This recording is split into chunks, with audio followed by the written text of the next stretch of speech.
Good evening, and welcome to the God Debate. My name is Daniel O'Duffy, and this is my good friend and colleague, Malcolm Phelan.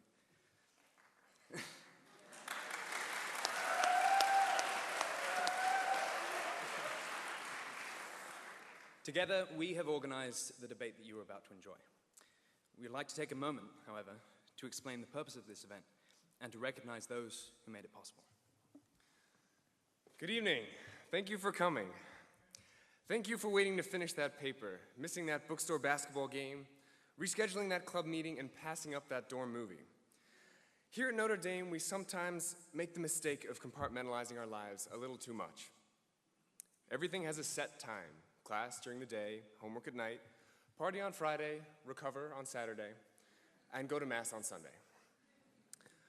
Often in the pursuit of double majors and extracurriculars, we forget to take the time to just talk. The value of time spent discussing, debating, and learning with fellow students cannot be seen in numbers or grades. It is our responsibility as students to ensure that intellectual life extends beyond the classroom.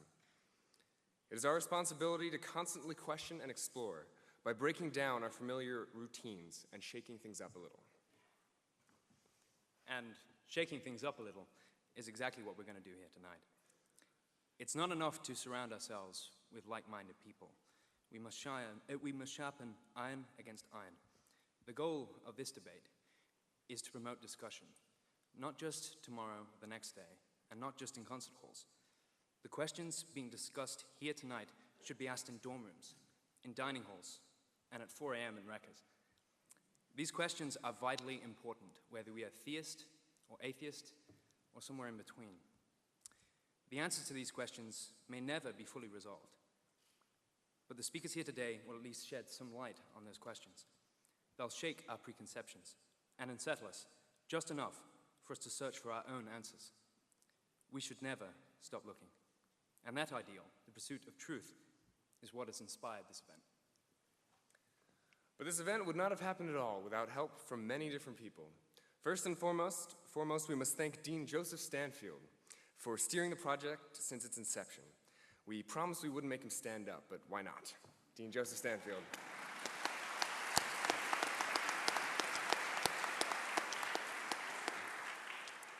Second, our thanks go to the Center for Philosophy of Religion, especially Joyce and our moderator, Mike Ray, for contributing their time, effort, and funds towards the project. Without these three people, this event would have remained nothing more than an interesting idea.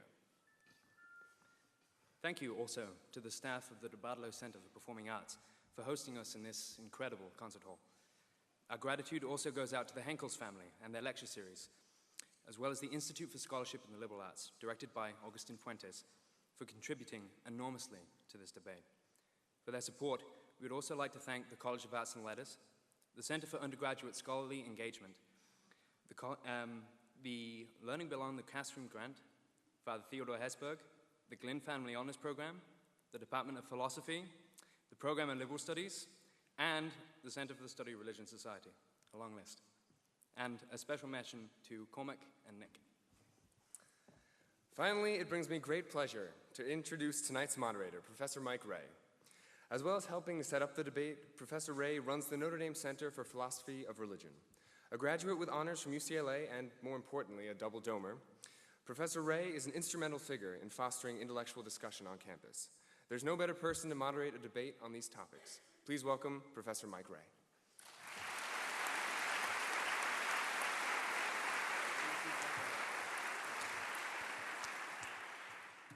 Thanks, Malcolm and Daniel, and thanks to all of you for being here.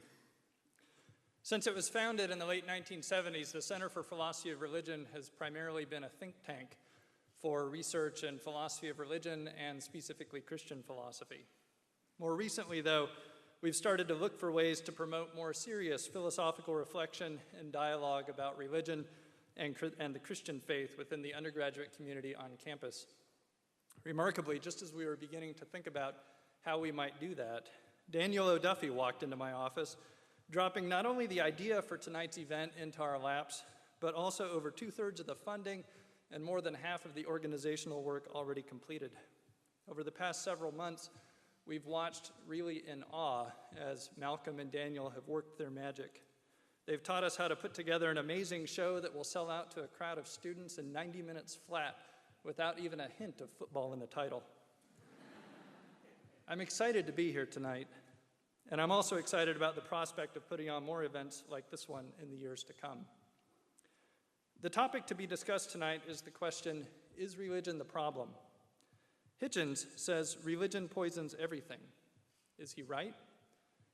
Even if it doesn't poison everything, does it at least poison our minds?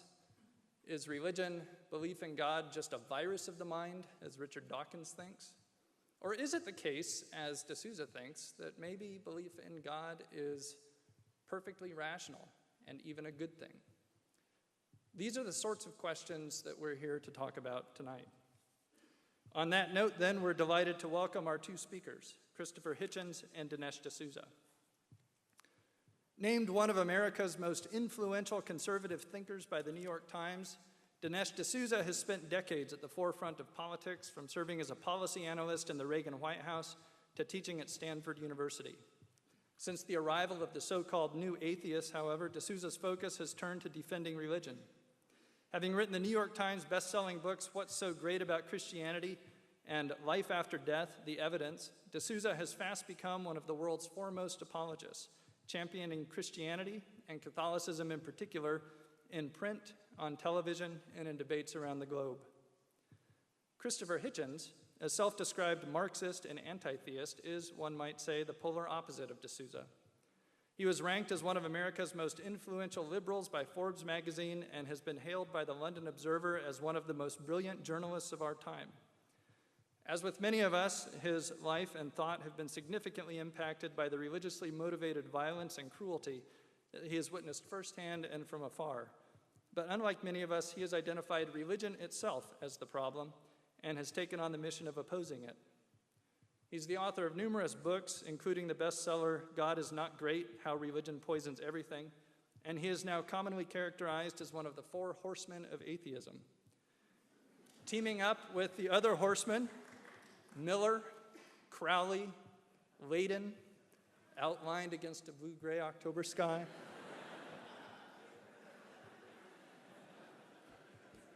Sorry, wrong horseman.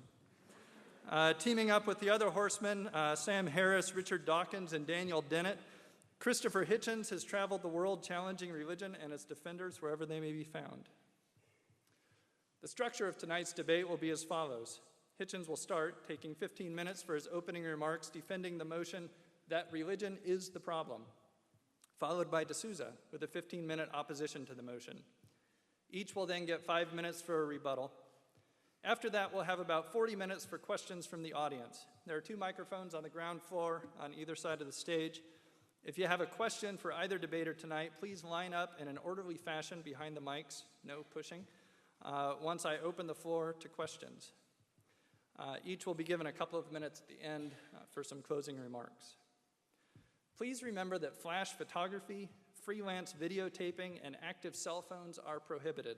Please also do not use laptops. The debate is being videotaped. It will show up on YouTube and on the Center for Philosophy of Religion website. Just sit back and enjoy it. Please also bear in mind that although this debate is on a contentious topic, our goal tonight is to have an intellectually serious discussion. With that in mind, do feel free to applaud the speakers, but please refrain from booing, interrupting, throwing fruit, or otherwise disrupting the event.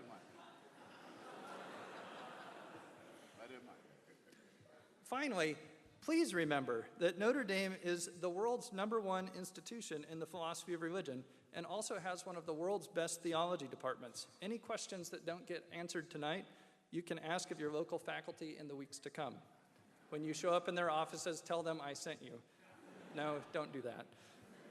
Now, on with the show. I give to you Christopher Hitchens.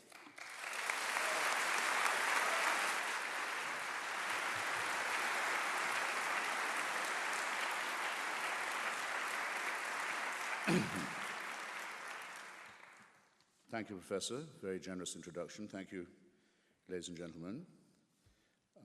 My first duty, which is also a pleasure, is to thank the University of Notre Dame for inviting me onto its terrain, and Mr. O'Duffy in particular, in an institution that's also identified, I believe, with the great history and people of Ireland, for taking the revenge of arranging for English weather to greet me. Now, I've been given 15 minutes, which isn't that much, but I could do it in a way in two, like this, as a proposition. When Gertrude Stein was dying, some of you will know this story, she asked, as her last hour approached, well, what is the answer? And when no one around her bed spoke, she rephrased and said, well, in that case, what is the question? And I'm speaking tonight, we are speaking tonight, we're met tonight at an institution of higher learning. And the greatest obligation that you have is to keep an open mind and to realize that in our present state, human society, we're more and more overborne by how little we know and how little we know about more and more, or if you like, how much more we know, but how much less we know as we find out how much more and more there is to know. In these circumstances, which I believe to be undeniable, the only respectable intellectual position is one of doubt, skepticism, reservation, and free, and I'd stress free and unfettered inquiry. In that lies, as it has always lain, our only hope.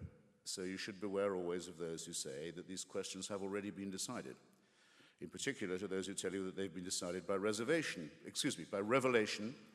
that there are handed down commandments and precepts that predate, in a sense, ourselves, and that the answers are already available if only we could see them, and that the obligation upon ourselves to debate ethical and moral and historical and other questions is thereby dissolved. It seems to me that that is the one position, it's what I call the faith position, that has to be discarded first. So, thank you for your attention, and I'm done. Except that it seems that I have a reputation for demagogy to live up to. When I come to a place like this, I read the local paper, the Campus Observer in this case, and I was sorry to see that Dinesh and I are not considered up to the standards of Father Richard McBrien, whose exacting standards, I dare say, are out of our reach.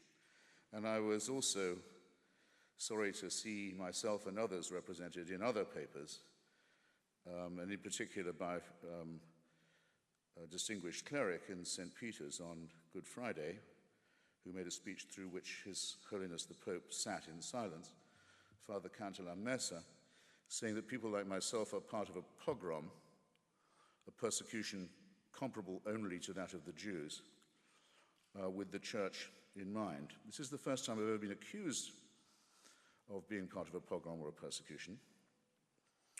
But as long as it's going on, I'll also add that it's the only pogrom I've ever heard of that's led by small, deaf and dumb children whose cries for justice have been ignored. And while that is the definition of the pogrom, I'll continue to support it because I think it demonstrates very clearly the moral superiority of the secular concept of justice and law over canon law and religious law, with its sickly emphasis on self-exculpation in the guise of forgiveness and redemption.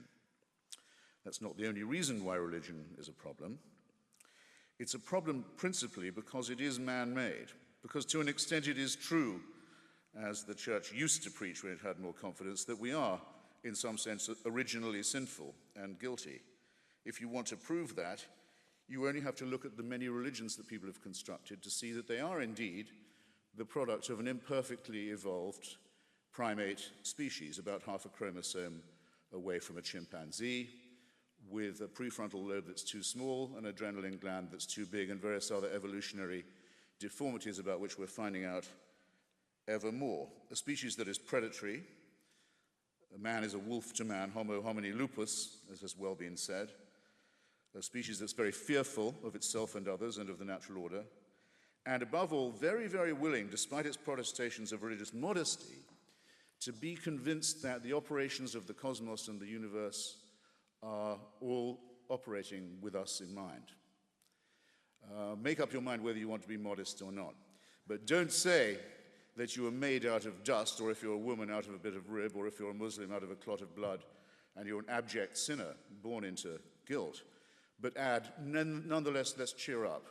The whole universe is still designed with you in mind. This is not modesty or humility. It's a man-made false consolation, in my judgment, and it does great moral damage. It begins by warping what we might call our moral sense of proportion.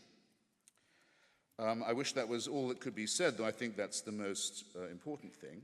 I ought to say why I think it ought to be credited, and I ought to add that my colleagues Richard Dawkins and Daniel Dennett have been very generous in this respect. This debate would be uninteresting if religion was one-dimensional. Religion was our first attempt to make sense of our surroundings. It was our first attempt at cosmology, for example, to make sense of what goes on in the heavens.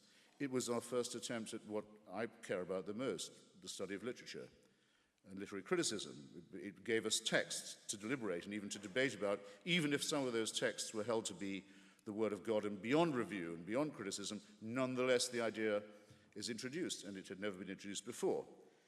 It's our first attempt at healthcare, in one way. If you go to the shaman or the witch doctor, and you make the right propitiations, the right sacrifices, and you really believe in it, you do have a better chance of recovery. Everybody knows it's a medical fact. Morale is an ingredient in health, and it was our first attempt at that, too. It was our first very bad attempt at human solidarity because it was tribe-based, but nonetheless it taught that there were virtues in sticking together. And it was our first attempt, I would say also, this is not an exhaustive list, at psychiatric care, at dealing with the terrible loneliness of the human condition, at what happens when the individual spirit looks out shivering into the enormous void of the cosmos and contemplates its own extinction and deals with the awful fear of death. This was the first attempt to apply any balm to that awful question. But, as Charles Darwin says of our own evident kinship with lower mammals and lower forms of life, we bear, as he puts it in The Origin of Species, we bear always the ineffaceable stamp of our lowly origin. I'll repeat it, the ineffaceable stamp of our lowly origin. Religion does the same thing. It quite clearly shows that it's the first, the most primitive, the most crude, and the most deluded attempt to make sense. It is the worst attempt, but partly because it was the first. So the credit can be divided in that way. And the worst thing it did was to offer us certainty, to say, these are truths that are unalterable, they're handed down from on high, we only have to learn God's will and how to obey it in order to free ourselves from these dilemmas. That's probably the worst advice of all. Heinrich Heine says that if you're in a dark wood on a dark night and you don't know where you are and you've never been through this territory before, you may be well advised to hire as a guide the local mad, blind old man who can feel his way through the forest, because he can do something you can't. But when the dawn breaks and the light comes, you would be silly if you continued to operate with this guide, this blind, mad old man who was doing his best with the first attempt.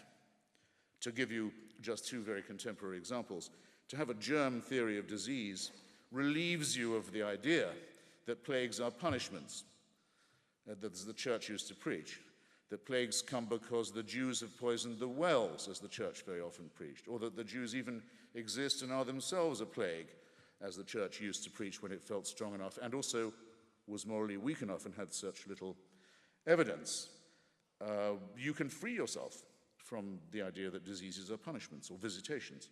If you study plate tectonics, you won't do what the Archbishop of Haiti did the other day, speaking to his sorrowing people after his predecessor had been buried in the ruins of the cathedral at Port-au-Prince, along with 250,000 other unfortunate Haitians whose lives were miserable enough as it was, and to say, with the Cardinal Archbishop of New York standing next to him, that God had something to say to Haiti, and this is the way he chose to say it.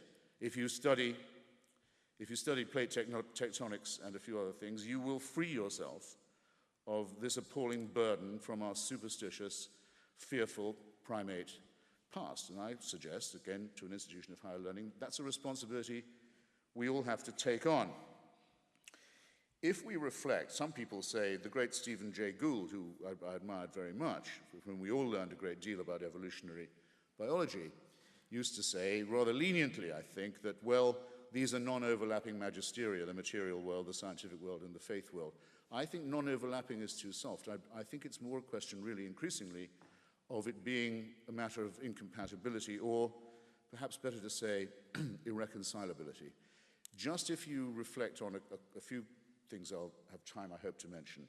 My timer, by the way, isn't running, so I'm under your discipline, Professor. You'll give me... 4.5 minutes. Very good.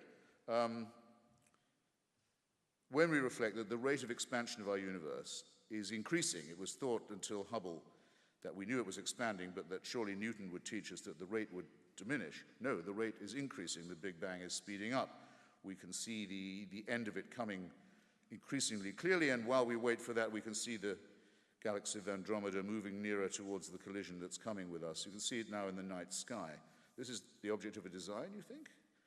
What kind of designer in that case? To say that this must have an origin, and now we know how it's going to end, why ask why there's something rather than nothing when you can see the nothingness coming? Only replaces the question.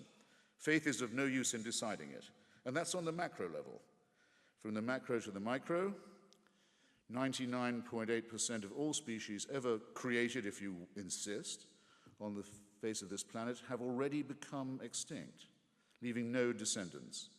I might add that of that number, 3 or 4 branches of our own family, Homo sapiens, branches of it, the Cro-Magnons, the Neanderthals, who were living with us until about 50,000 years ago, who had tools, who made art, who decorated graves, who clearly had a religion, who must have had a god, who must have abandoned them, who must have let them go.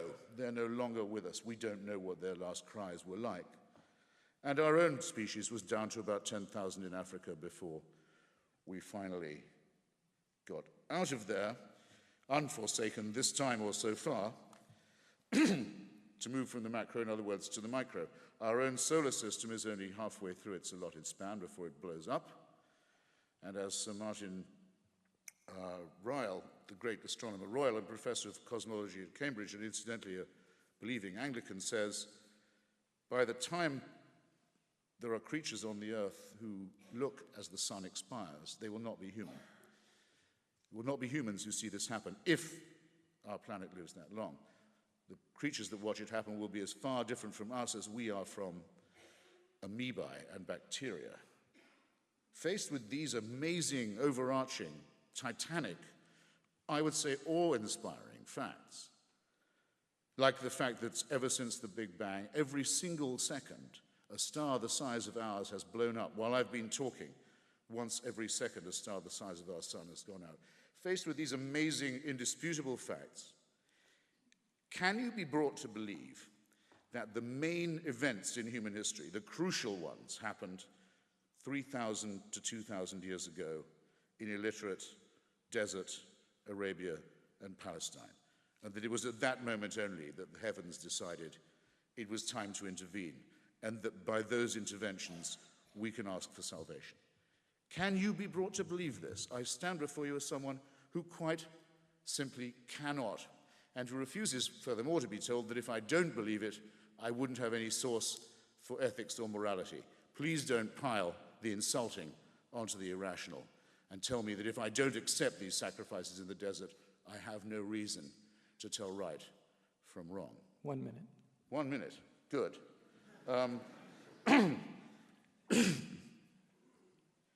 Then I'll have to prune, and you'll be the losers. But there's a rebuttal coming. All right. Look at the contemporary religious scene. I return to religion as well as just faith and belief. Israeli settlers are stealing other people's land in the hope of bringing on the Messiah and a terrible war. On the alternative side, as it thinks of itself, the Islamic jihadists are preparing a war without end, a faith-based war based on the repulsive tactic of suicide murder. And all of these people believe that they have a divine warrant, a holy book, and the direct word of God on their side. We used to worry when I was young, what will happen when a maniac gets hold of a nuclear weapon? We're about to discover what happens when that happens. The Islamic Republic of Iran is about to get a nuclear weapon, and by illegal means that flout every possible international law and treaty. Meanwhile, in Russia, the authoritarian chauvinistic, expansionist regime of Vladimir Putin is increasingly decked in clerical garb by the Russian Orthodox Church with its traditional allegiance to Tsarism, serfdom, and the rest of it. And Dinesh would have to argue, I'll close on this, Dinesh would have to argue that surely that's better than that there be a mass outbreak of secularism in Russia and Iran and Israel and Saudi Arabia. And I would call that a reductio ad absurdum. And I'll leave you with it, and I'll be back. Thanks.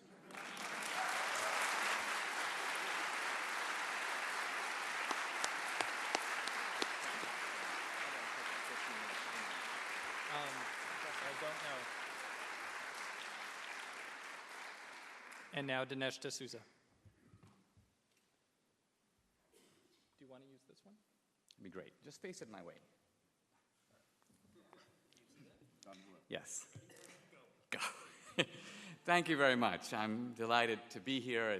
Wow, this is a beautiful auditorium, quite an event. I understand the tickets were I almost didn't get in myself.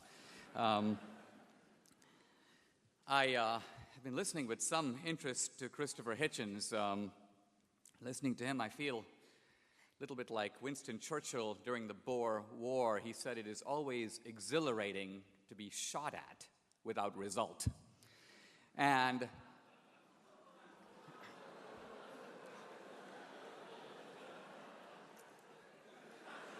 I say this because even if everything that Christopher Hitchens says is true, he has hardly demonstrated religion to be a very serious problem at all. He seems to say that religion is built into human nature. It's an evolutionary development, that man has been searching for explanations since he set foot on the planet.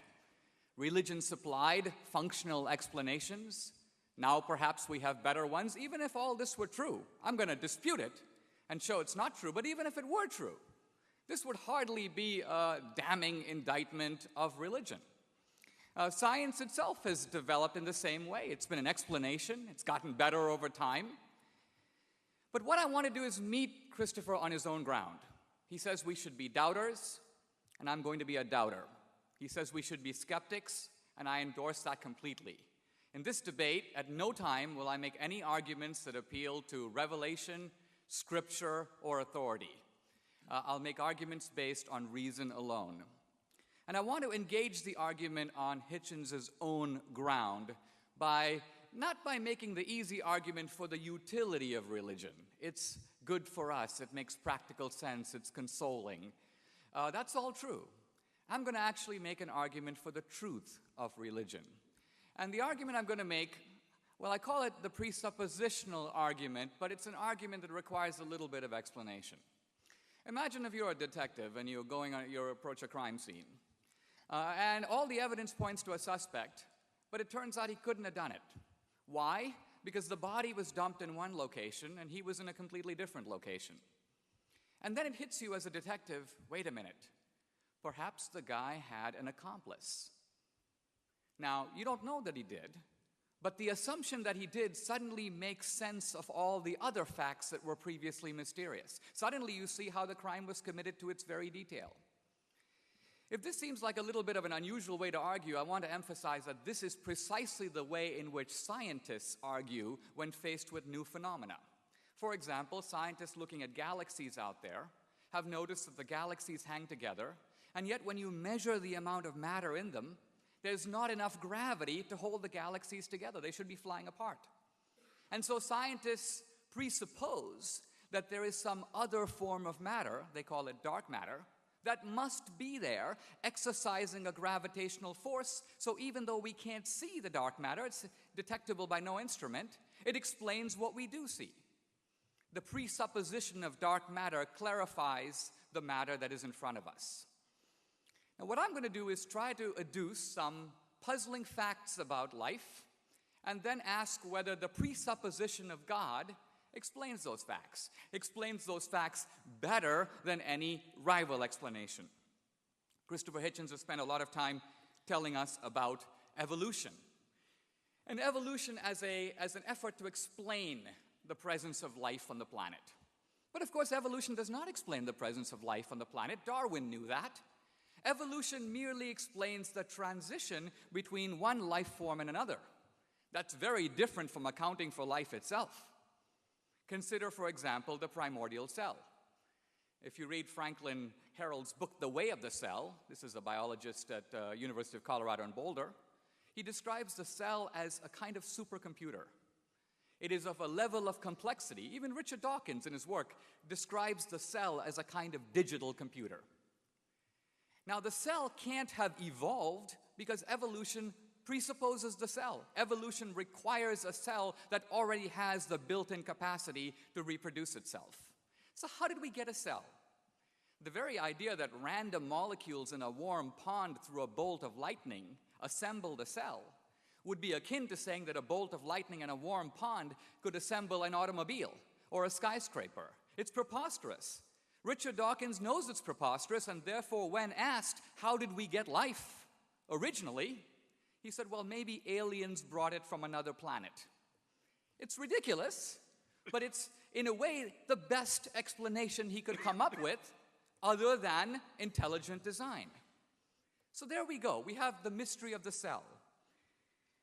But evolution raises further puzzles, because evolution depends upon a universe structured in a certain way. Evolution depends on a sun that's 8 light minutes away. Evolution depends upon the constants of nature. If I were to pick up a pen and drop it, it will fall at a known acceleration to the ground, gravity. The universe has a whole bunch of these constants, hundreds of them. Scientists have asked, what if these constants, on which evolution depends, what if these constants were changed a little bit? What if the speed of light were a little slower or a little faster? This question is addressed by Stephen Hawking in his book, A Brief History of Time.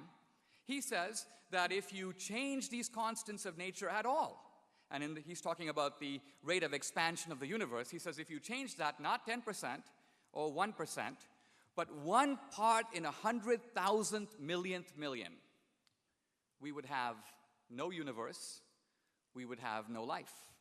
Not just Homo sapiens, no complex life would have evolved anywhere. In other words, our very existence here is dependent upon the fine-tuning of a set of constants in nature. We're not talking about just on Earth, the entire universe. This argument, that is sometimes called the anthropic principle of the fine-tuned universe, this has put modern atheism completely on the defensive. Why should the universe be structured in precisely this way and no other way? What is the best explanation? Is there an atheist explanation? I'd like to hear it. Let's move on in thinking about evolution, because evolution cannot explain the depth of human evil. What I mean by this is simply this. Evolution presumes cruelty. Evolution presumes harshness, but it is a harshness tempered by necessity. Think of a lion. It wants to eat the antelope because it's hungry. But have you ever heard of a lion that wants to wipe every antelope off the face of the earth? No. So how do you explain this human evil that far outruns necessity and reaches depths that seem almost unfathomable? Evolution cannot account for rationality, because evolution says we are programmed in the world to survive and reproduce. Our minds are organs of survival. They are not organs of truth. So if we believe in rationality, we require something outside of evolution to account for that. Evolution can't even account for morality. Now, this requires a little bit of explanation, so think of a couple of moral facts. And I'm not talking about heroic deeds of greatness. Think of simple things. Getting up to give your seat to an old lady in a bus. Donating blood. There's a famine in Haiti, you volunteer your time or you write a check. Now, if we are evolved primates who are programmed to survive and reproduce, why would we do these things? There's a whole literature on this, and basically it comes down to this. The advocates of evolution say, well, evolution is a form of extended selfishness. If a mother jumps into a burning car to save her 2 children, that's because she and her children have the same genes. So what seems like an altruistic and noble deed is actually merely a cunning strategy on the part of the mom to make sure her genes make it into the next generation. We're not talking about her Levi's. We're talking about her genetic inheritance. Or evolution appeals to what can be called reciprocal advantage. You scratch my back and I'll scratch yours. A businessman may be nice to a customer, not because he thinks he's a great guy, but because he wants him to come back into the store again. But these two common evolutionary strategies to explain morality don't explain the three examples I gave at all. I'm in a bus, the old lady hobbles in. She's not a relative, she isn't grandma. So genetic kinship doesn't come into it, and neither does reciprocal advantage. I don't say, well, I think I'll give her my seat because next week I want her seat. No, you give up your seat because you're a nice guy. You give up blood because you want to do a good thing. You donate your time to help strangers who are genetically unrelated to you and can't reciprocate your favors. These are the simple facts of morality in the world. And what is the evolutionary explanation for them? There is none, or if there is one, I would like to hear it. So in debating these issues, very often it's very easy to knock the burden of proof onto the theist and say, you explain everything.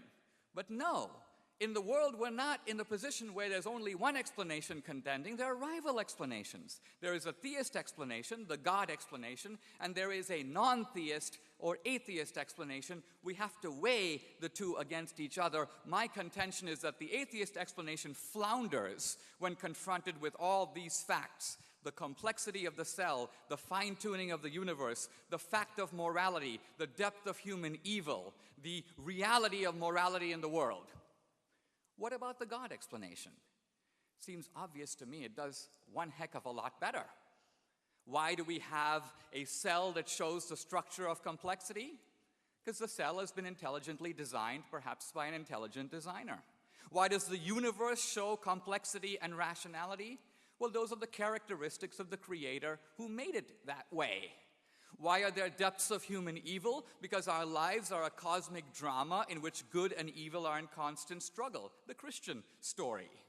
Why is there morality in the world? Why do we all feel, even when it works against our advantage, a moral law within us?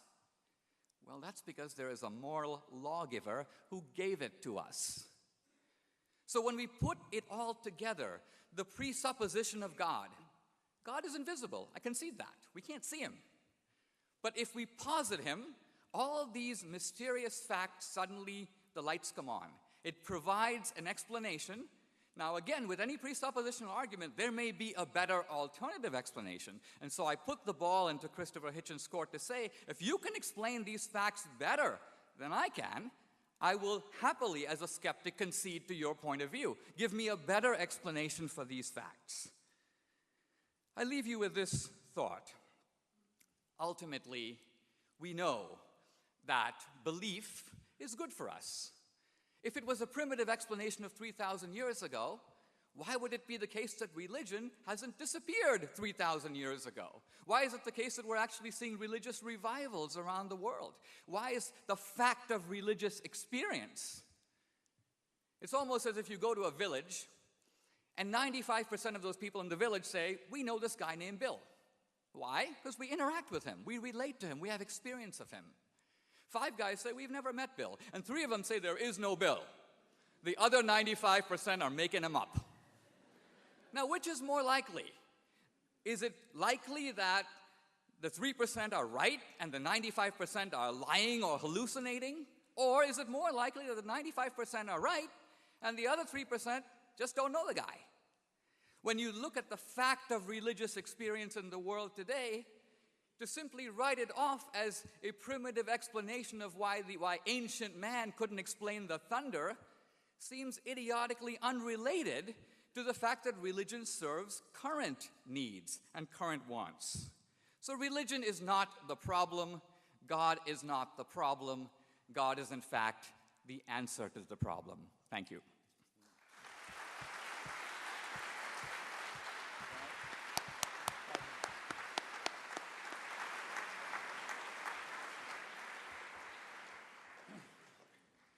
I never hear Dinesh doing that without thinking what a wonderful Muslim he would make.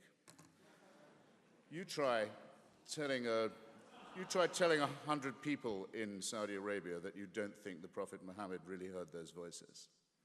You're going to be really outvoted. And yes, Dinesh, I have noticed there are religious revivals going on. I pay a lot of attention to them. I don't find them as welcome, perhaps, as you do. And on your detective hypothesis, don't you think there's something to be said for considering unfalsifiability when constructing a hypothesis? For example, Albert Einstein staked his reputation. He said, if I'm wrong about this, then there will not be an eclipse at a certain time of day and month and year off the west coast of Africa, and I will look a fool. But if I'm right, there will be one. And people foregathered thinking he can't be that smart, and he was. Professor J.B.S. Haldane used to be asked, well, what would shake your faith in evolution? This was when it was much more controversial than it is now, and I'm impressed to find that Dinesh believes in intelligent design, which really does require, I would think, a leap of faith, but there it is. Haldane said, well, show me rabbits' bones in the Jurassic layer, and I'll give up. Now, can you think of any religious spokesman you've ever heard who would tell you in advance what would disprove their hypothesis? Of course you can't, because it's unfalsifiable. And we were all taught, weren't we, by Professor Karl Popper, that unfalsifiability in a theory is a test not of its strength, but of its weakness. So you can't beat it. The church used to say, no, God didn't allow evolution. Indeed, instead, he hid the bones in the rocks to test our faith. That didn't work out too well. So now they say, now we know about it. It proves how incredibly clever he was all along. It's an infinitely elastic airbag. And there's no argument that I can bring or anyone else can bring against it, and that's what should make you suspicious. Then a question for Dinesh. I know I'm supposed to be answering them as well as asking them, but it does intrigue me when I debate with religious people. He announced, I have his words, he was going to talk without reference to revelation, scripture, or scriptural authority. Now, why ask yourselves then? I'll ask you, why is that? Why do I never come up against someone who says, I'll tell you why I'm religious? Because I think that Jesus of Nazareth is the way, the truth, and the life, and no one comes to the Father except by him. And if you will believe on this, you will be given eternal life. I'd be impressed if people would sometimes say that. Why do the religious people so often feel they must say, no, we don't, well, that's all sort of metaphorical? In what sense are they then religious? You'll notice that Dinesh talked about the operations of the divine and the creator only in the observable natural order. That's what used to be called the deist position. It was the position held by skeptics like Thomas Paine and Thomas Jefferson by the end of the 18th century. It was as far as anyone could see before Darwin and before Einstein.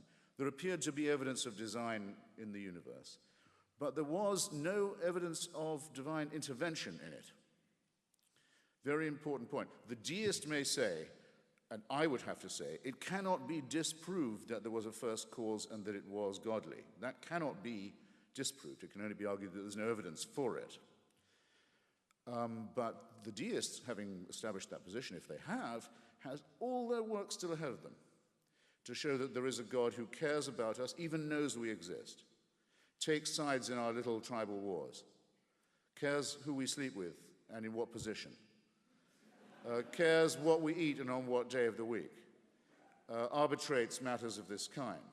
That's the conceited, that's the endless human wish to believe that we have parents who want to look out for us and help us not to grow up or get out of the way. And so it surprises me that there are no professions of real religious faith ever made on these occasions. Now, I suppose I should then say what my own method in this is, since I was challenged on that point. Take the two figures of Jesus of Nazareth and Socrates. I believe Jesus of Nazareth operates on the fringe of mythology and prehistory. I don't think it's absolutely certainly established there was such a person, or that he made those pronouncements, or that he was the Son of God, or the Son of a Virgin, or any of these things. And I would likewise have to concede that we only know of the work of Socrates through second-hand sources, in the same way, second or third-hand. Quite impressive ones in some cases, from Plato's Apology, but it can't be demonstrated to me that Socrates ever walked the streets of Athens. That's 5 minutes. How many? That's 5 minutes. That's fine. Just quickly, though. If it could be shown to a believing Christian, the grave of Jesus opened and the body of him found and the resurrection disproved, if that could be archaeologically done, for the sake of argument, it would presumably be a disaster for you. You'd have to think, then we're alone. Then how are we going to know right from wrong? what can we do? I maintain with Socrates that, on the contrary, the moral problems and ethical problems and other dilemmas that we have would be exactly the same as they are. What are our duties to each other? How could we build the just city? How should we think? How can we face the possibility of our loneliness? How can we do right?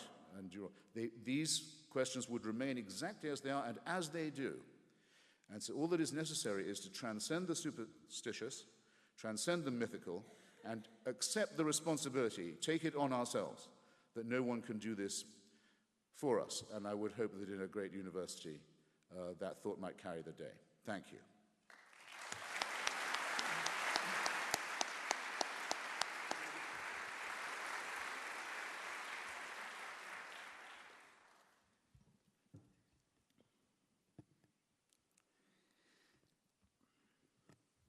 Somewhat like the mosquito in the nudist colony, I'm trying to decide where to begin. I might begin by noting that in my opening statement, I offered a kind of a challenge to Christopher Hitchens. I mentioned anomalous features of the world as it is and of the evolutionary explanation, and offered to him the chance to offer rival theories that might do better than the God explanation. I just want to note that he has offered none. Instead, what he has offered is the idea that science is based on verifiability, but religion not. This, I think, is in fact not true. And he said no one's ever given him an example of it, and I'm about to give him two. The ancient Hebrews asserted, uniquely, by the way, of all religions, that God made the universe out of nothing. Now, incidentally, the idea that God or gods made the universe is a very old idea. But in every other religion, God or gods fashioned the universe out of some other stuff. God is a kind of carpenter. He took the stuff of the universe and he made life and he made man. But the Hebrews said no, there was nothing. And then there was a universe. And I want to suggest that modern science has proved this to be 100% correct. If you go to an introductory physics class at Notre Dame, you will learn that as a direct consequence of the Big Bang, not only did the universe have a beginning, not only did all the matter have a beginning, but space and time also had a beginning. In other words, first there was nothing, no space, no time.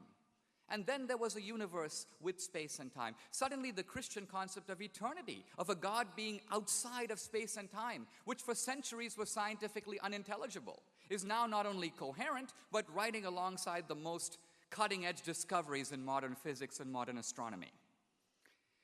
The ancient Hebrews and the Old Testament predicts that the people of Israel, after being dispersed, would return. There would be, if you will, a reuniting of the state of Israel. Until the 1940s, this was a possibility historically so preposterous that if someone had actually suggested it, they would meet with derisive laughter. And yet, it has in fact happened, just as the Bible said it would. Now, these are not scientific theories. If you talk to the ancient Hebrews and say, how do you know that there was nothing and there was a universe? They didn't do any scientific experiments. They basically said, God told me.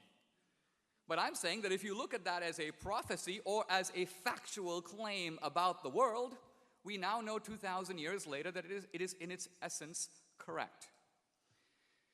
The reason that I can't go on like this is because religion addresses different types of questions than scientific questions. Here are three. Here we are flung into the world. One question we have is, what's the purpose of our life? Or, why are we here? Or, where are we going? What happens to us after we die? Here are the scientific answers to those three questions. Don't have a clue, don't have a clue, and don't have a clue. We are no closer to answering those questions scientifically than we were since the time of the Babylonians. So what is wrong in looking to religion to supply explanations in a domain where science is utterly inert, inarticulate, and in fact mute? You can't just say that if you understand the ballistics of plate tectonics, you understand purpose. It would be as if my dad took me on his knee and gave me a spanking, and Christopher Hitchens goes, don't think he's angry with you. If you only understood the ballistics of the cane, you would have a full explanation of what's going on. Or on the other hand, if I put a pot of tea on the kettle and began to boil it, Hitchens can't say, well, if I tell you about if you say, what's going on here? Well, the scientific explanation is that water, when heated, the molecules expand, the temperature rises. But there's another explanation. Dinesh wants to have a cup of tea. So explanations work at more than one level. And finally, Christopher asks, why argue this way? Well, we know about presenting the case the other way. In fact, you get it in church, or you get it in synagogue, or you get it every Sunday. The argument from the Bible, the argument from authority. I know it's a useless argument to use in a secular setting, especially when debating with an atheist. If I say, I believe in Jesus because the book of Matthew says this, or the Gospel of Luke says that, he's going to say, well, who cares what the Gospel of Luke says? I don't accept the authority of the Bible to adjudicate the matter. So we are at a state in our culture in which we have to use rational arguments if we are trying to communicate in secular venues. So here we are at a university. What could be more appropriate than to address these arguments in the vocabulary of reason? Christopher wants me to fling the Bible at him so he can then claim the high ground of science and reason. What flummoxes him is when I use science and reason itself to torpedo his arguments. That's when you get him going down on his knees and praying for some more quotations from Scripture. Thank you very much.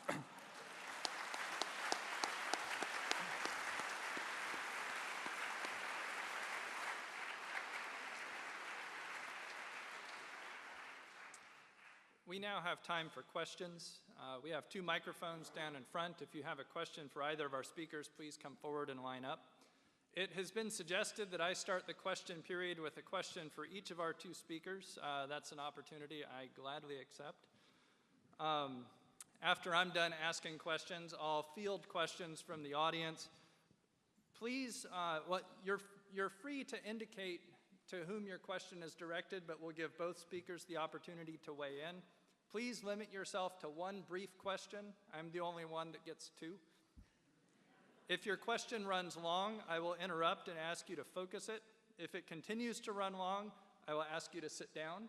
If it continues to run long, you don't want that to happen. There will be no follow-up questioning. Once you've asked your question, please step aside from the mic, and those are the ground rules. So now I'll start with questions. As I understand it, the basic argument that Christopher Hitchens is giving, I haven't seen the text, but as I understand it, the argument can be summed up roughly like this. Religion gives explanations, science gives better explanations. Our job is to go with the best explanations. So we ought to go in for science all the time and set religion aside as superstition. D'Souza wants to address this on Hitchens' turf. So I'm going to start by asking a question of D'Souza. It looked like your goal was to show that theistic explanations are in fact better than scientific explanations.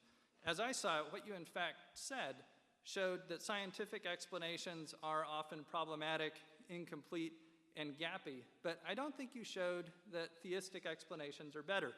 And just to pick a couple of examples, so for example, you talk about the fine-tuning argument. So here's a case where maybe belief in God explains certain features of the universe better than atheistic theories would. But of course, one wonders if the world is superintended by a perfectly good God, whence the Holocaust, right? Whence all manner of horrendous evil and suffering. And so all of a sudden it looks like the appeal to God to explain features of the universe, it's not clear that theism's winning. Take morality too, right? On the one hand, sure, we maybe can understand where moral laws come from if there's a divine lawgiver. On the other hand, Christianity has a doctrine of original sin. Christianity has other things that confound our moral intuitions, right? So again, it's not clear that theism wins. Well, that's a lot to chew on.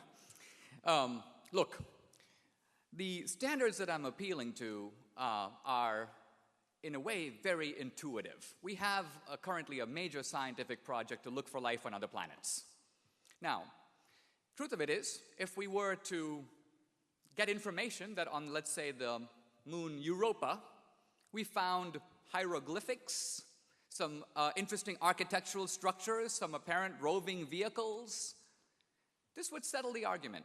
Right away, we would conclude, as long as we didn't put them there, that there must be some other forms of life that have done that. If someone came along and said molecules of sand assembled themselves into all this, this would be an explanation, but a stupid one compared to the inference to intelligent design.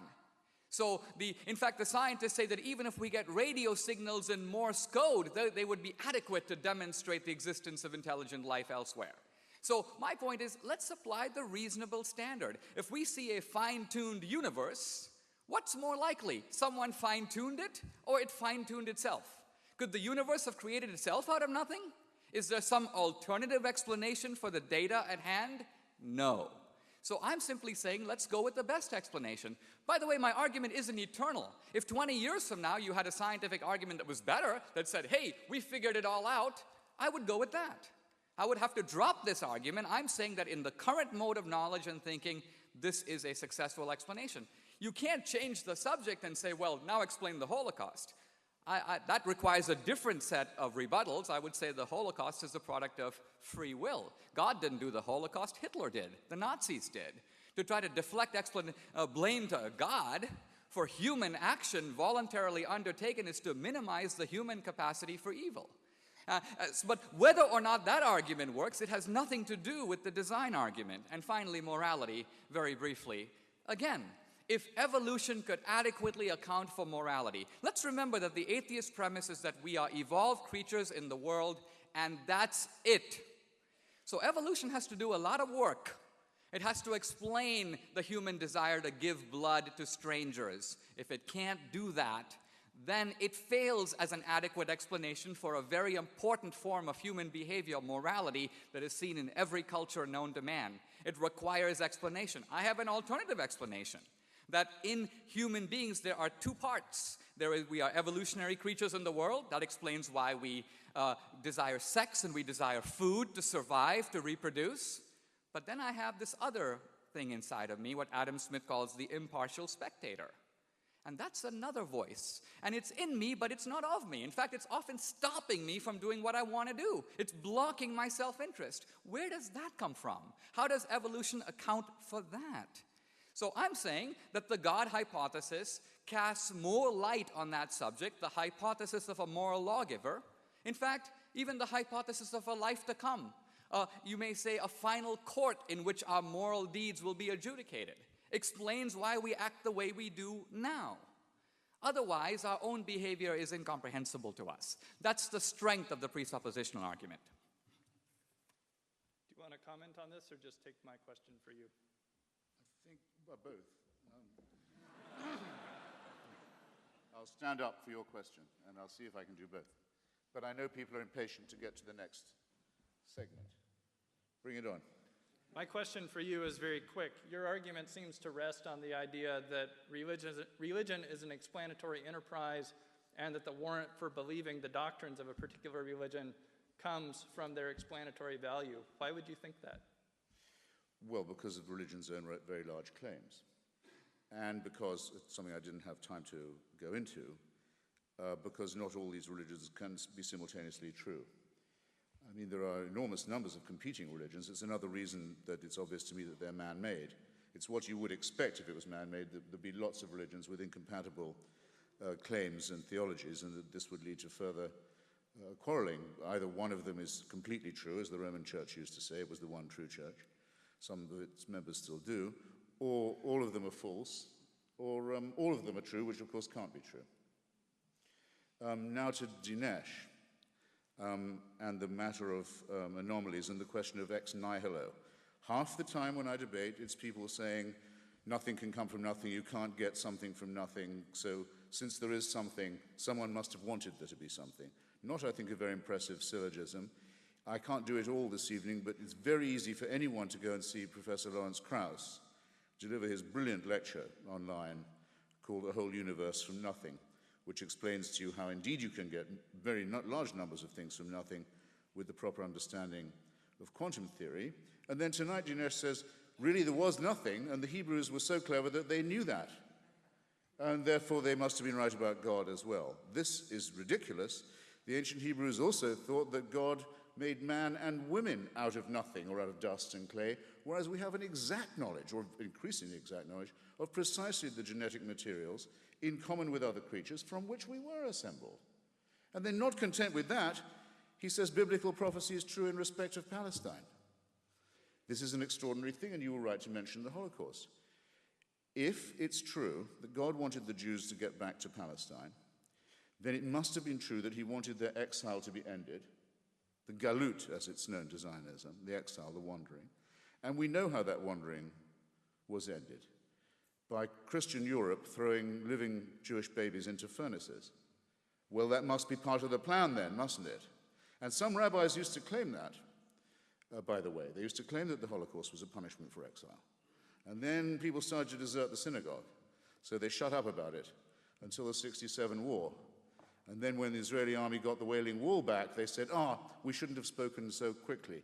Actually, this was what God always had in mind all along, the conquest by Jews of the Palestinians. Well, you see how brilliantly that's worked out. I don't think it's wise or moral or decent to try and detect the finger of God in human quarrels. I think the enterprise is futile, and it incidentally shows the absurdity of all arguments from design. Thank you. Thank you both for coming tonight. I'm wondering if either or both of you can acknowledge, or rather I'd like to hear your feelings on the possibility of your thoughts and your theories on religion or lack of a God being simply a product of your environment.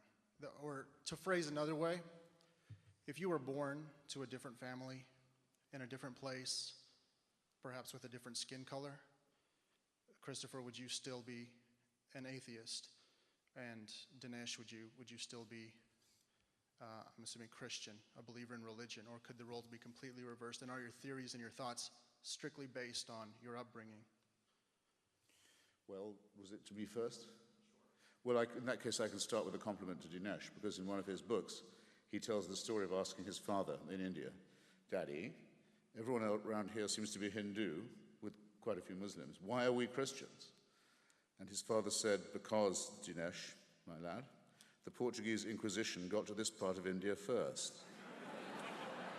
Which is, in fact, the full and complete explanation for that.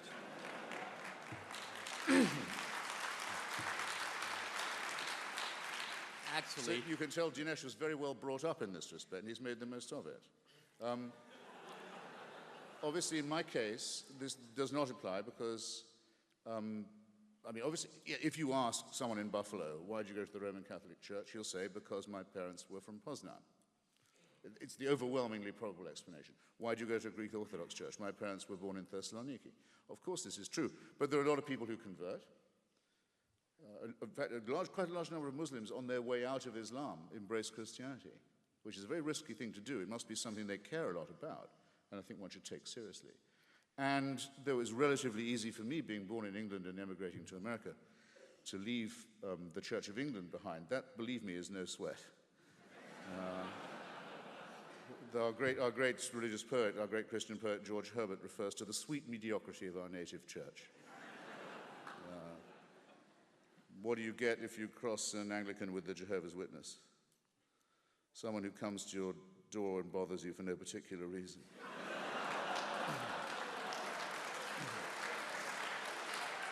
So, enough from me. well, I think we have an environmental explanation for Christopher's skepticism. He was raised in a religion that was based on the family values of Henry VIII. Enough said. Now, with regard to the Indian explanation, his explanation is true but incomplete. And here's the point. My grandfather did say that to me, and I began to read Indian history. And I realized that a handful of Portuguese missionaries, inquisitorial or not, would have a pretty hard time converting hundreds of thousands of people. And Indian historians who look at it have a better explanation. It's called the caste system. See, if you were born into the Hindu caste system and you were one of the guys on the lower rungs of the ladder, to put it somewhat bluntly, you were screwed. It didn't matter what merit you had, you couldn't rise up. and neither could your children. So along come these greedy missionaries, and maybe they had swords, but the truth of it is a lot of Indians were very eager to get out of the caste system. They didn't need the swords. They rushed into the arms of the missionaries because they promised something that the Hindus couldn't, universal brotherhood. It wasn't always practiced, but even the idea of it, the principle of it, was hugely appealing. And that's why there were mass conversions not only to Christianity, but also to Islam, which makes a similar promise. So this is the historical landscape. A final point about this is that we're committing here what could be called a genetic fallacy. We do it with religion. We always can see the fallacy if we apply it to any other area. For example, it is very probable that there are more people who believe in Darwin's theory of evolution who come from Oxford, England, than who come from Oxford, Mississippi. It's probably equally true that there are more people who believe in Einstein's theory of relativity who come from New York than who come from New Guinea. What does this say about whether Einstein's theory is correct or no? Nothing. The origins of your ideas have no bearing on whether they're true or not. So wherever Christopher and I got our ideologies or our religious convictions, you should weigh our arguments on the merits. Thank you.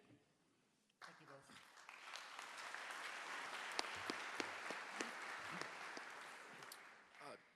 both. Mr. D'Souza, you mentioned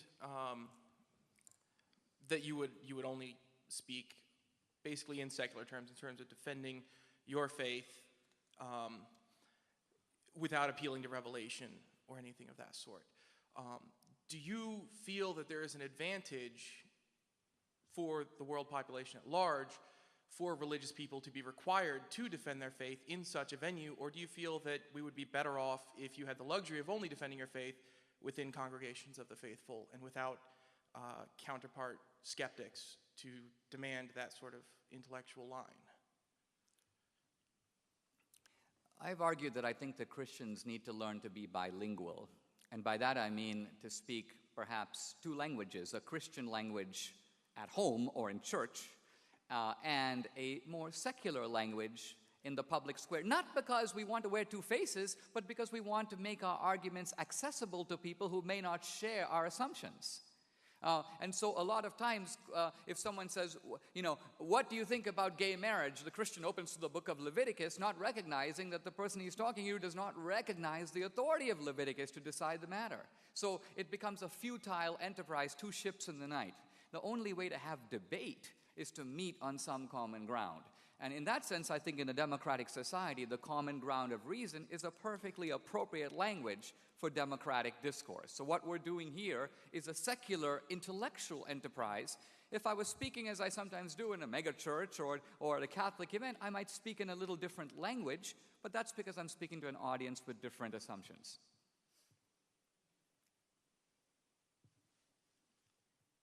My name's Ian. No, it was for Dinesh. I'm Ian from the Michiana Skeptics. My question is for Dinesh. Christopher, you kind of addressed this already. It's on the issue of spontaneous generation. Dinesh, you used the analogy with the jet being spontaneously put together by a thunderstorm, in a junkyard of sorts. I was wondering, how do you defend the argument that it's more likely that a creator did this when, even though it's unlikely that, say, something would have randomly created a cell or a molecule over time, there's still, in the infinite spans of things, in the vast amount of time that the universe has existed, some minuscule probability that this could have come about, versus this blatant argument that it must have been this because it's improbable when there is no really backing for the reverse argument. How do you counteract this? And also, if you have anything to add to this, Christopher. It is true that one can always, by re-rigging the assumptions, create new probabilities. So for example, there are many physicists who have computed that if you look at all the particles of matter in the entire universe, the chance of them randomly assembling to produce a cell is essentially zero. However, you can increase that probability by adding universes. And there are many cosmologists who say, well, what if there are 1,000 universes or an infinity of universes?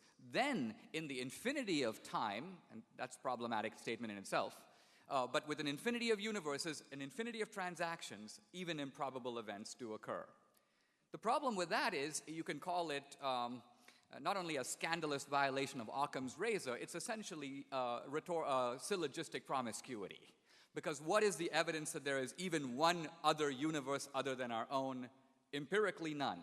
You're essentially making up universes to account for the anomalies of the universe we have. So, which is more likely? It's almost as if the atheist, to try to abolish one invisible God, has to fabricate an infinity of invisible universes. I mean, I'd like to believe that, but frankly, I don't have that much faith.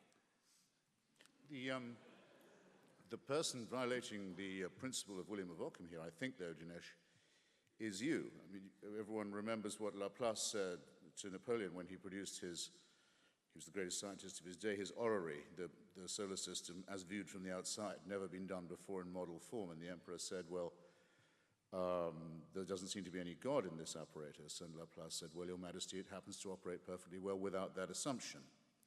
So it does. Dinesh asked earlier, and I should have taken him up on it, isn't it the case that to the three questions, where are we coming, where are we from, where are we going, and why are we here, there are three nopes from our side. That's not true at all. It was incredible that he alleged it. So the question of where are we from, both in the macro and the micro term, where did we come from, the cosmological, the Big Bang, and the micro, the unraveling of the human string of DNA and our kinship with other animals and indeed other forms of non-animal life, we are enormously to enormously greater extent well informed about our origins. And what we don't know, we don't claim to know. Very important. My admitting that I don't know exactly how it began is not at all the same as Dinesh's admission that he doesn't know either, because he feels he has to know. Because if it's not a matter of faith and it's not a matter of God, he can't say he believes in it a little bit. It must be a real belief to be genuine, and it must have some explanatory value. And he doesn't hold it very strongly, and it doesn't explain anything for which we have better explanations. Likewise about where we are going. We have a very good idea now of the time and place, if you like, the time anyway, when our universe and our sun, and indeed the cosmos, will come to an end. Dinesh might say, well, then if you look at the Bible, it proves right all those who said the end of the world is at hand. There's biblical authority. In fact, it just proves we were right all along. Yes, except that they said that by repenting, you could prevent this outcome, which you cannot, ladies and gentlemen. Okay? As to why are we here, good question, to which there's so far no perfect answer, and I suggest you keep the argument about that open and sharpen the questions and consider the infinite possible variety of answers and train your mind that way. Don't say you already know why you're here, that someone wants you to be here, that you're fathered, that you're protected, that it's all part of a divine plan. You can't know that, and you shouldn't say it. There. I want to get back to the basics of this debate. And Professor D'Souza, you touched on this a little bit using the free will argument. I want to know how you can reconcile your statement that belief is a good thing when so many lives have been lost due to the differing opinions of religious views. That is true, although historically greatly overstated. The Inquisition. When I was a student at Dartmouth, if you had asked me how many people were killed in the Inquisition, I would have said hundreds of thousands, maybe millions, horrible blot on Western history. Truth of it is, these things are now carefully studied. Henry came in as a multi-volume study of the Inquisition. Spanish Inquisition was the worst. And over 350 years, the number of people killed in the Inquisition was fewer than 2,000. Now, 2,000 people, 350 years, it works out to about 5 guys a year. Not normally considered a world historical crime. Now, is that 2,000 too many? Yes. But my point is that while the atheists are often crying crocodile tears over the crimes of religion, crimes that, by the way, often occurred 500 or 1,000 years ago, what about the vastly greater crimes of atheist regimes committed in our own lifetime in the last century, and they are still going on? If you take Hitler, Stalin, and Mao alone, the three of them collectively in the space of a few decades killed close to 100 million people. And that's the tip of the iceberg. What about Ceausescu, Kim Jong-il, Fidel Castro, Pol Pot?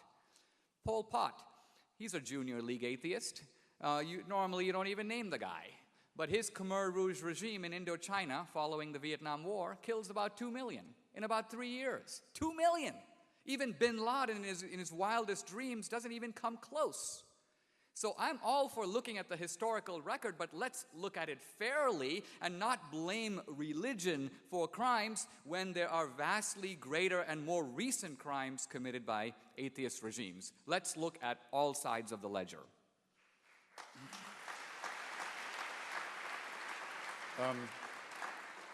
There's a factual and a theoretical comment to be made on that.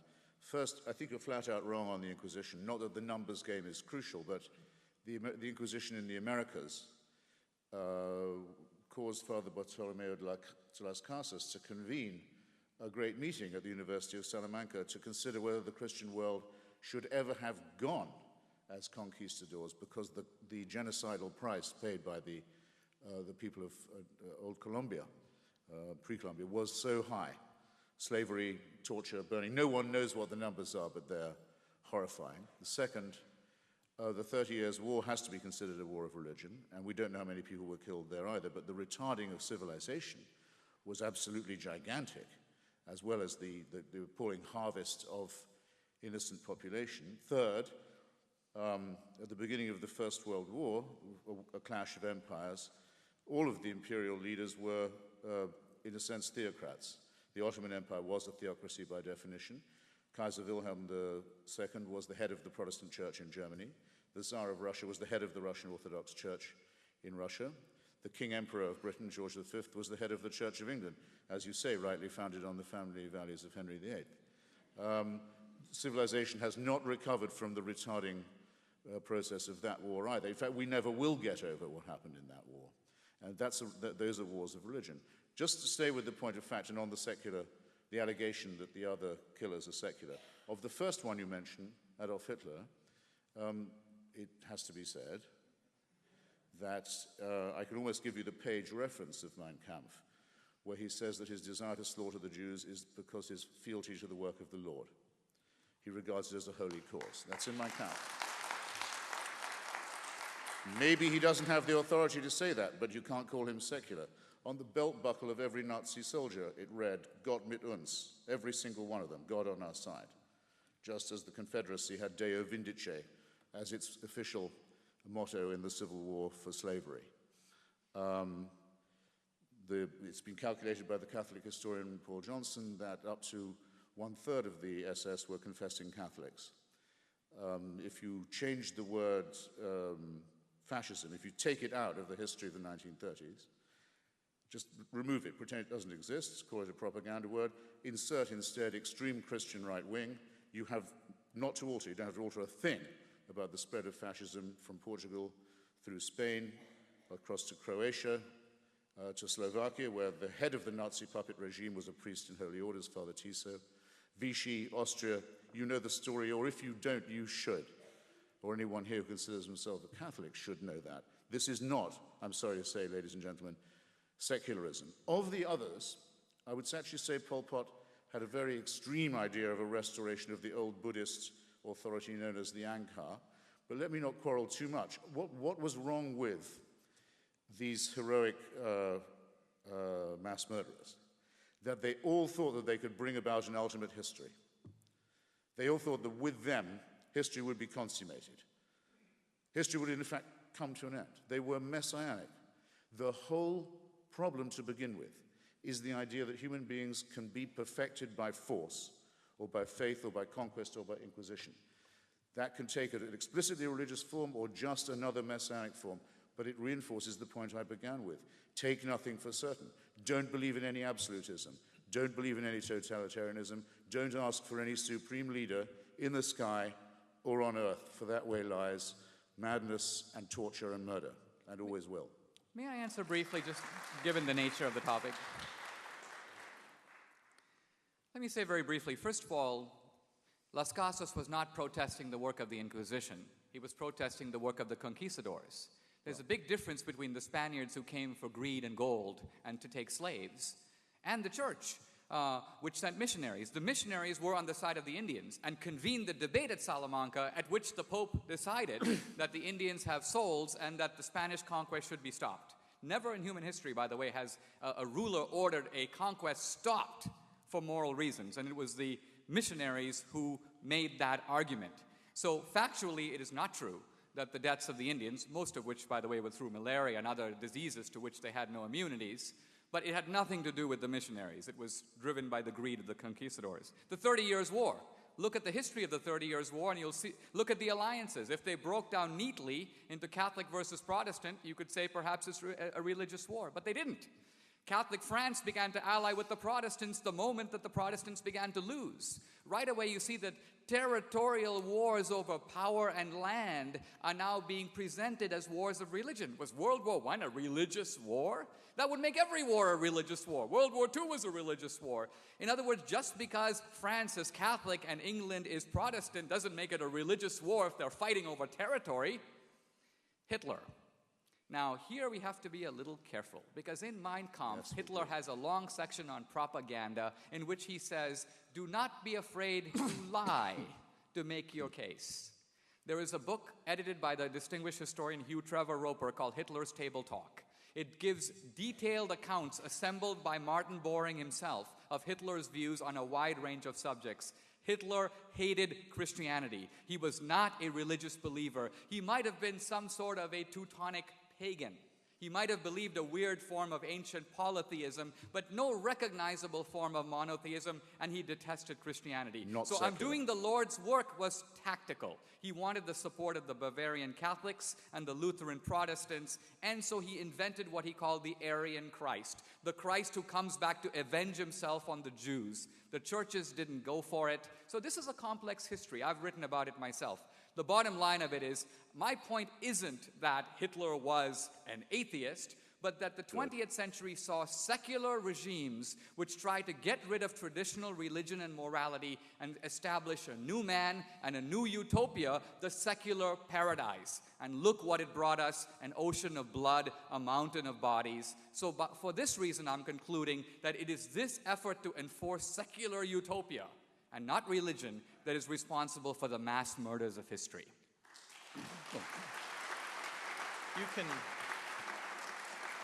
You can reply quickly if you like, and then we'll go back to I'll be very questions. quick. I'm going to let the questions go about 8 minutes over time because good. we started late, and then we'll wrap up. No, I should be quick. In that case, Dinesh, you gracefully withdraw the allegation that National Socialism and Fascism were secular or atheistic, and I'm grateful for your generosity. Second, that people change sides in religious wars for opportunist reasons doesn't particularly surprise me. You can spend a lot of time telling a Protestant in Northern Ireland who has a picture of King William painted on the side of his house that when King William fought the Battle of the Boyne, his ally was the Pope. The Protestant sort of knows this, the Ulster Protestant, but he doesn't really believe it's true. Happens to be true. Of course it's opportunistic. Why is it opportunistic? Because religion is man-made, as I began by saying. It's what you would expect if religion was the creation of aggressive, fearful primates. It's exactly what you would expect. And the same would be true of its non-religious attempts to create paradise, because it's asking too much of people, and it leads to fanaticism and torture and murder and war. So all you succeed in doing is replacing the question. No, there's no teleology. No, there's no eschatology. No, there's no ultimate history. No, there's no redemption. No, there are no supreme leaders here or anywhere else. Thank you. Thank you both for the thought-provoking ideas that you've presented. I have questions about the scientific things that you mentioned.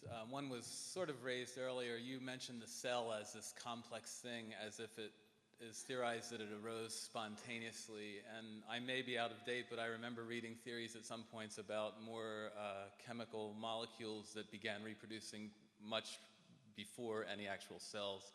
And wouldn't that be an explanation of earlier life? And the second one has to do with the perfectly tuned universe and whether the logic of saying that life exists that fits this perfectly tuned universe is an indication of that somehow divinely created, fits with the idea that there's evolution, and that if the universe is tuned in a certain way, that the only possibility of life with that tuning is life as it exists now. And perhaps it would be presumptuous of us to say that if it were tuned differently, there wouldn't be some other way that different forms of life would have arisen. Let me address those points in sequence. With regard to the cell, Darwin speculated that it might have come about in a warm pond. In the 1950s, there were some experiments that generated some amino acids, and there was a lot of excitement thinking that there might be a way to recreate in the laboratory the ingredients of life. Those experiments haven't gone anywhere, but more importantly, that in the real world wasn't a laboratory. Even if you could recreate the ingredients in a laboratory using all the laboratory apparatus, it doesn't mean it happened. You have to show that it could have happened that way in nature. So the point I'm simply saying is based on current knowledge, and all arguments have to be based on what we know now. We're all open to new ideas in the future. There is currently no good explanation. And all I'm saying is that in any other sphere of life, if I was walking down and look in an alley and I see a head rolling around, I conclude that somebody committed suicide or somebody killed someone. It's a reasonable inference from the data. You could say, well, that's a rather presumptuous conclusion. There might have been natural ways in which the head detached itself from the... There could be, but what's the most plausible under the circumstances? Normally, when we see intelligent activity, what is science but an effort to excavate intelligence out of nature? The reason we need Newton and Einstein is because intelligence is hidden in nature.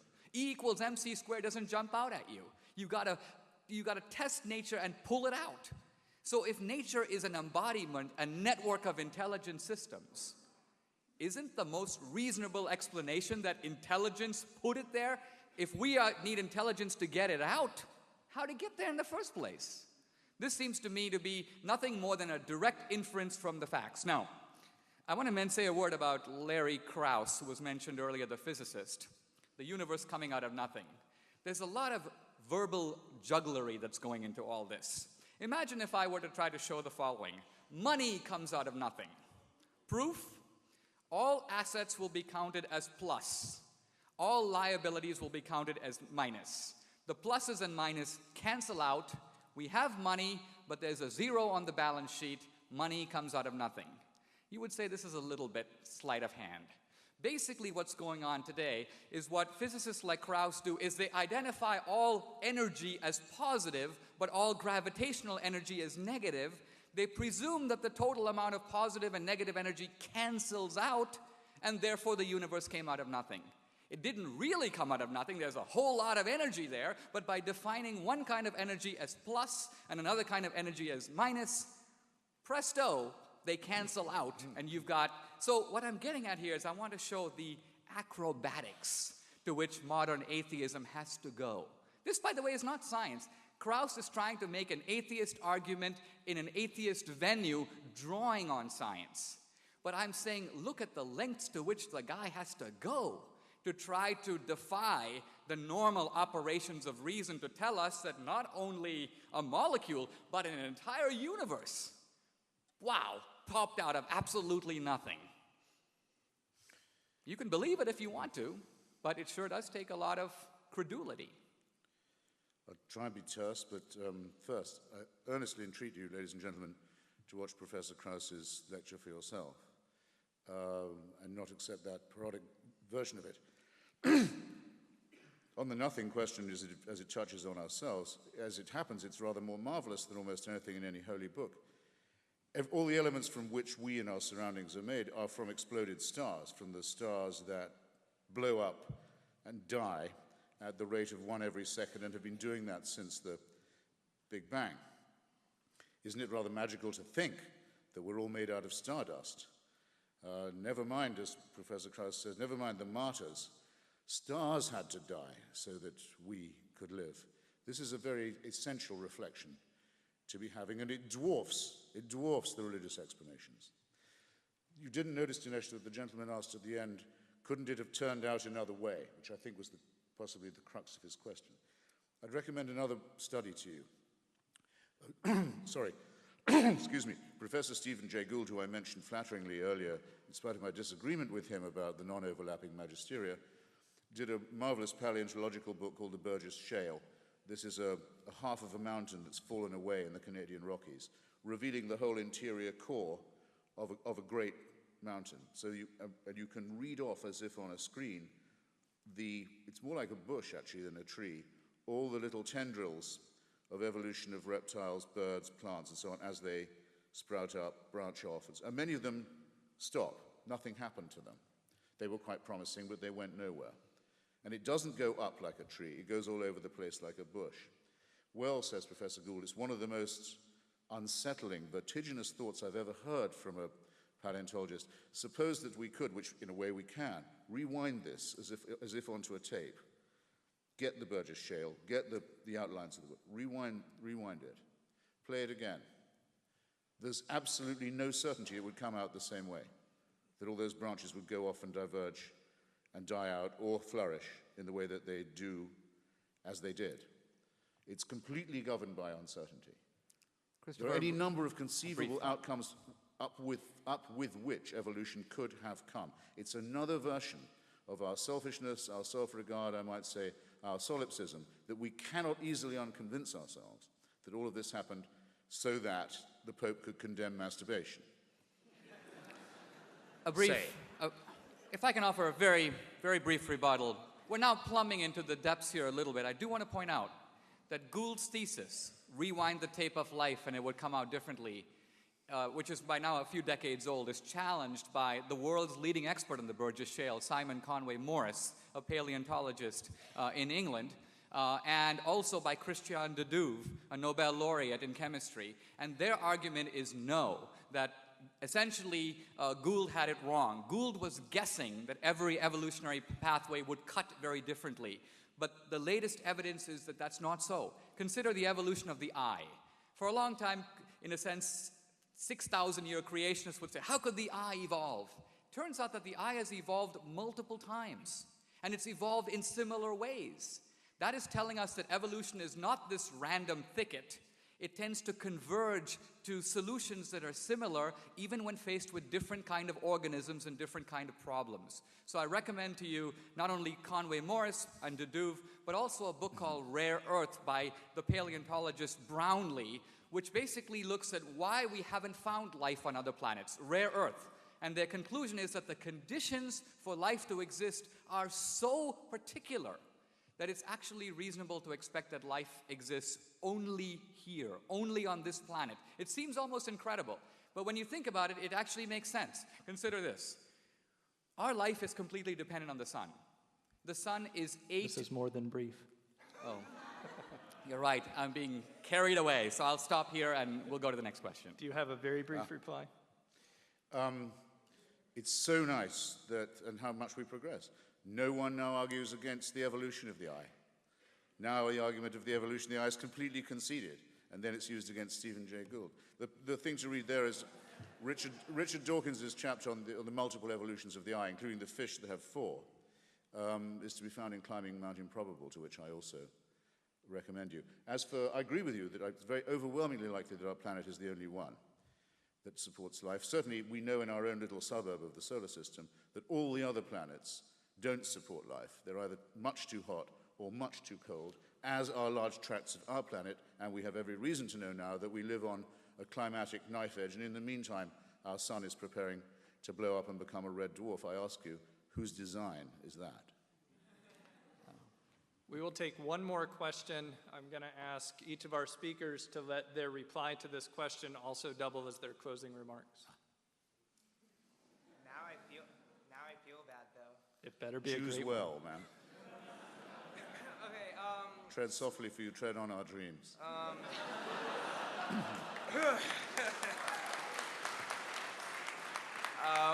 My question is for Mr. Dinesh. You talked before about, well, the improbability of a lot of things, and given the improbability, the necessary meaning of certain things. So because of the improbability of life in some circumstances, because of the uniqueness of life here, that this implies something. How would you respond to the thought that maybe there doesn't have to be any meaning, that say, as existentialists would say, there's no inherent meaning, but we can create our own meaning. So I guess my question is, why must there be some inherent purpose or some trajectory? Why can't things have just happened, albeit maybe very improbably? I think that you misunderstand my argument if it is an inference to meaning.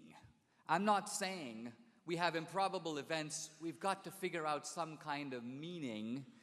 No, I'm making inference to a cause. David Hume, the great skeptic, said there is no event that occurs without a cause.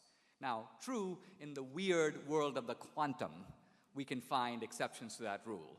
But quantum effects cancel out when you come to macroscopic objects. And whenever you hear someone say, consciousness, I really don't know what that is, but perhaps it's a quantum thing, he's basically saying he doesn't know. The quantum is invoked to explain things that are unexplained. Here's my point. Here's the argument tightened up. Everything that has a beginning, all material objects that have a beginning, have a cause. The universe is a material object that has a beginning. The universe has a cause. The cause could be natural or supernatural. The cause cannot be natural because nature can't cause itself, unless Professor Krauss is right. Since the cause can't be natural, it's more believable that a supernatural being, and moreover a supernatural being with a lot of power and a lot of knowledge and a lot of concern for us, because life is the outcome of this process. These are reasonable inferences to a cause. I mentioned earlier the three big questions. Christopher said science has provided answers, and he restated all my three questions. So none of them were my original questions. So for example, when I said, where are we going? My point was, what happens after we die? Is there life after death? We don't know. The atheist doesn't know, the believer doesn't know. The atheist who says there isn't, just like the believer who says there is making a leap of faith. Christopher avoided the question by changing it to, will the universe come to an end? Will the sun blow up? That wasn't my point. My point is what happens to us after we die. That is unknown. Science has no insight on that question. And here's a final thought. Very often we use evolution as a catch-all explanation, but we don't subject evolution to the critical scrutiny that we subject religion. For example, Christopher invoked earlier, and it's been repeatedly invoked, Freud's idea that we invent the afterlife because we want to live forever. We're upset with life, we have suffering, we have death, we imagine another world that's better. No suffering, no death, heaven. Now, the only problem with this, first of all, is that religions not only posit heaven, they also posit hell.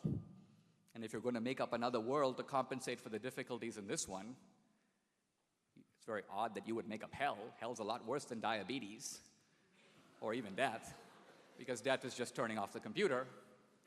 But there's an evolutionary argument against this that has now discredited the Freudian explanation. And what is that? Evolution says that we are creatures programmed to survive and reproduce. It is very costly for us to invent schemes that are not true and to invest costly resources, especially for primitive man, to give money to priests, to build cathedrals and pyramids, to invest in the next life. Evolution ruthlessly punishes that kind of extravagance. And that's why this Freudian theory, which was very fashionable 60 years ago, has fallen into disrepute among scholars. It makes no evolutionary sense. So the bottom line I'm getting at here is, in a debate like this, I've been very pleased with this debate. I think it has been actually at a higher level than a lot of debates on this kind of a topic, and even some of our debates. I think we've been able to raise it to another level. Ultimately, I want to show that the believer's position, no less than the atheist, is an attempt to grapple with the facts, to make sense of the data, to illuminate rationally the world that we live in. Faith is not a substitute for reason. Faith only kicks in when reason comes to an end. When there are explanations and they stop. I date my wife for 3 years. I then want to decide if I should propose. I put in reason. I try to see where it goes. But then I say, what is life with her going to be like for the next 50 years? And there's no way to know. I can say, well, I'm going to be an agnostic. I'm going to wait for the data to come in. Well, if I do that, she'll marry someone else, so we'll both be dead. The data will never be in. At some point, rational knowledge has to give way to practical action. And faith is the bridge between limited, always limited human knowledge and the inevitability and necessity of human action. That ultimately is something that knowledge can teach us. Thank you very much.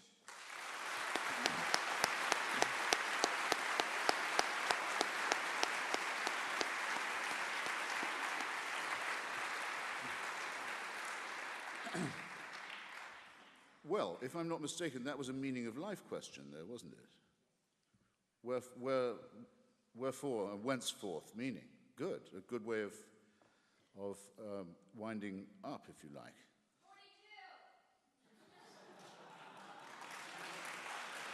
42. Hitchhiker's Guide to the Galaxy. I missed something there. It went past my bat. And slightly put me off my stroke as well. Just a second. Where was it? Yes, meaning. But before I go to that, just two things on Dinesh in his last remarks. I don't think it can fairly be said in front of an audience like this that the refusal to take a faith-based position that has no evidence, in other words, a belief that there is an afterlife, or a belief that there is a supreme being, if I say I don't believe it because there's no evidence for it, it isn't even casuistry to say that that is, on my part, a faith-based statement. It's instead a refusal of faith and a refusal to use it as a method of reasoning. So it's not comparing like with like at all.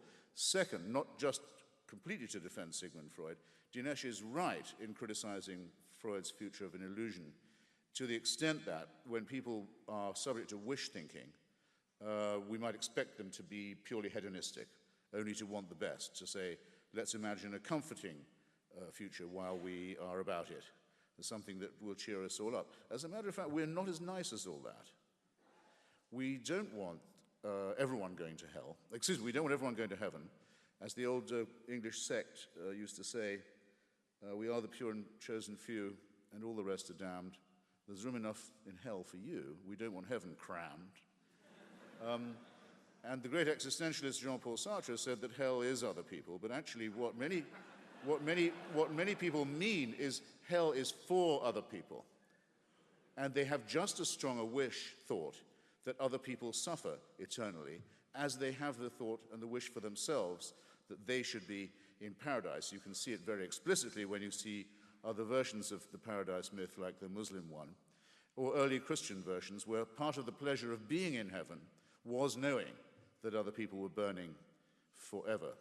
And that's what you'd expect of a predatory, fearful, partly evolved primate species that was making up a religious story about itself. It sounds exactly as you would expect it to do.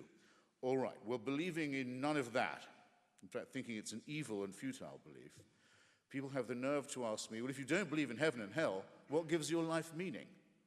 Do you not detect a slight insult as well as a slight irrationality to that question? You mean I'd have much more meaning in my life if I thought that I would die and I'd be given one chance, or would have been given while I was alive, one chance, and if I'd made a mistake, I'd be condemned eternally. That was the kind of judge I'd be facing. And in the meantime, it would be advisable to live my life in propitiation of this supernatural dictator. That would lend more meaning to my life than my view, counter to Pascal, contra Pascal, that if there's any such judge, I'll be able to say, at least I never faked belief in you in order to win your approbation, sir, or ma'am, as the case might be. And if you are as reported, you'll have detected that those were my thoughts, and at least I wasn't a hypocrite. Pascal says, no, at least pretend you believe. It's win-win. This is corrupt reasoning. It's the reasoning of a huckster. And it lends no meaning to life at all. Still, why do I care? For example, why do I care? Why do I care about Rwanda? Why do I care about my Iranian friends fighting theocracy? Why do I give up my own time to them? Well, I'll tell you why, and I say it, I suppose, at the risk of embarrassment. It gives me great pleasure to do so. I like to feel that since we only have one life to live, that I can help people make it free as best I can, and assist them in their real struggle for liberty, which in its most essential form is the struggle against theocracy, which is the original form of dictatorship and violation of human rights actually takes. I enjoy doing it, and I enjoy the sort of people it makes me come in contact with. And I like giving blood. Passively, I mean. I don't like spilling it, but I don't mind having it run off me in a pint, because it's, strangely enough, it's a pleasurable sensation. And you know that someone else is getting a pint of blood, and you aren't losing one, because with a strong cup of tea or Bloody Mary, you'll get it back. Or both, you'll get it back. So it used to appeal to me in my old socialist days. It's the perfect model for human solidarity. It's in your interest to do it. Someone else benefits, you don't lose, and if, like me, you have a rare blood group, you hope that other people do the same thing, so there's enough blood when your own turn comes. And it's an all-round agreeable experience. And it's not like being fearful of judgment. It's much more meaningful than that. I think it's often believed of people like myself that there's something joyless in our view. Where is the role in the atheist world, the unbelieving world, for the numinous or the ecstatic or the transcendent? Well, come on. Those of us who can appreciate poetry and music and love and friendship and solidarity are not to be treated as if we have no imagination, as if we have no moral or emotional pulse, as if we don't feel things at nightfall when music plays and friends are around, as if we don't get great pleasure when we meet. We don't meet to repeat incantations we've had dinned into us since childhood. We don't feel so insecure that we must incant and recite and go through routine and ritual. We meet to discuss our differences and to discuss the latest challenges to our worldview from people like Dinesh. We try and use the method of the Socratic dialogue even when its conclusions are unwelcome to ourselves. And though, therefore, I can't recommend atheism as morally superior, I can say that at least it faces the consequences of its belief with a certain stoicism. We might wish for eternal life, but we're not going to award it to ourselves as a prize for work we haven't yet done. So my closing recommendation is, why not try the Stoical and Socratic life for yourself? Why not examine more closely the tradition, the great tradition that we have from Lucretius and Democritus that goes through Galileo, Spinoza, Voltaire, Einstein, Russell, and many others. A tradition, I think, much greater than the fearful and the propitiatory and the ritualistic. I've been enormously grateful for your kindness in having me here. And I want to thank you again. Good night.